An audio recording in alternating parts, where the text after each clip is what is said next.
Oh, friends, Shine-On-Softwash here. This is Terry.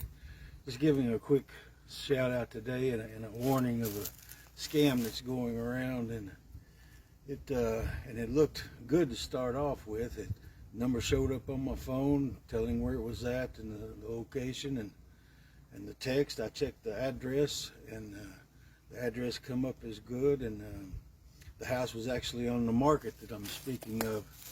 But the message was kind of confusing, and then when I talked to the gentleman, I found out why. He was a foreigner, but had an American name, but which there's nothing wrong with that either. But I'm just saying that to let you know, it's one of the reasons it took me a little while to catch on to what was going on, because I couldn't hardly understand him for one thing.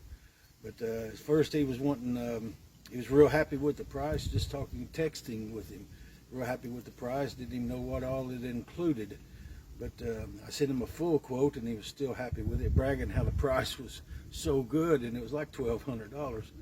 And I thought that was a little strange there too. Never had nobody really happy about the price, but especially that much. But continued to text him, and I asked him if the water was on and things like that, and let him know some of my concerns. And then he got to telling me about he was wanting my name, if he could pay me in a cashier's check, which I didn't really know about, but as long as it was made out to the company and going to the bank, I thought, well, maybe it'd be okay. And I just watched myself, try not to get took, you know.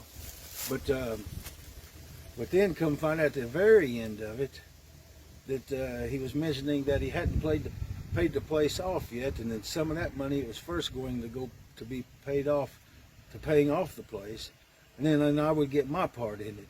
But he was wanting me to go ahead and cash it and to do that. And before I could tell him that, well, I really didn't want to do that because it would affect my taxes and things like that, he hung up on me. And he was wanting me to send my name and bank and all that information. And I was getting ready to block him. And before I could get him blocked, he sent me 2 texts. And one of them said, you never did send me that information, and you can send it. And he said you could send it now in capital letters. I'm thinking, wow, this is a scam here. But what they was wanting me to do, and he's wanting me to pay like $4,000.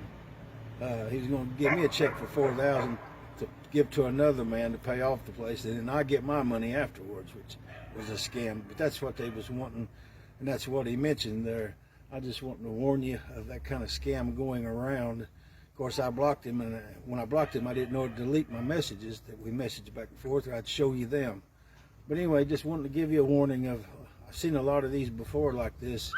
They want to try to get your bank and your information and all that, and give you a bad check, and somebody get their money, and by the time the bank finds out it's no good, you know you're in trouble. But just giving a warning out today. Wash on, friends. Wanted to add, I'll be getting my truck together tomorrow. Spring has finally hit here in southeastern Kentucky, finally, and looking forward to getting back to work if we can find some work. But I should have some video here pretty soon of my truck and the truck build, and should have it finished in just a day or two. But I'm gonna try to get video of that for you. And if you have any comments or questions about anything or anything at all, please be know that you can comment and share, subscribe, whatever you want to do there, and like my videos. It helps out so much. I thank you.